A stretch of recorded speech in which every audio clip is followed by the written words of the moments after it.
Hi, we're here today with John from Tang and Partners Law Firm to talk about the new changes in obtaining a visa. So John, there's been a lot of talk. Can you briefly explain what these changes are to obtaining a visa? Sure, Isabelle. Last year, the central government in China enacted new legislation relating to foreigners living and working in China. That legislation was called the Exit Entry Administration Law of the People's Republic of China. That legislation sought to unify two previous pieces of legislation in relation to foreigners coming to China and Chinese nationals departing China. Okay, and so what can we expect to see with these changes? Sure. There's a number of changes. From our client's perspective, we focus more on the foreign business side of things, and the take-home point that we say for foreign businesses looking to enter this market is that you must have a corporate structure here so you can attach a foreign employee work permit to it. The days are really gone where you can fly in, fly out on tourist and business visas, or set up a Hong Kong entity and use your Hong Kong entity to operate in mainland China.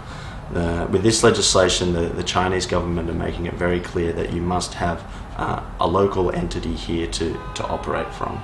Good to know. Well, are there any benefits to companies with this new change? Yeah, the new changes are quite punitive on companies that fall foul of the law.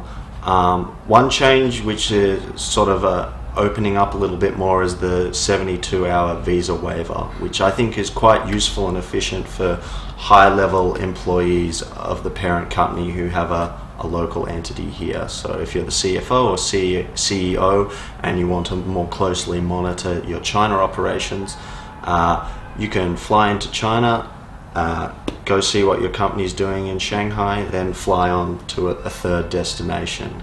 And as long as you're within that 72-hour period and you enter from one airport and leave from that same airport, you don't require a visa. It's incredibly efficient. What kind of visas can I apply for? Sure. The main ones that people apply for is the L visa, which is the tourist visa, the F visa, which is for a non-commercial purpose. So you might be coming for some cultural event or some such thing. Student visas, which have the label X, are obviously quite common, and business visas, the M visas are also used quite frequently. The main one we focus on for our clients is the Z work visa. Great. And why would the government reject me getting a work visa? The main one we come across working with foreign businesses here is if they have a foreign employee that they want to hire and they don't have enough experience in their home country or outside China.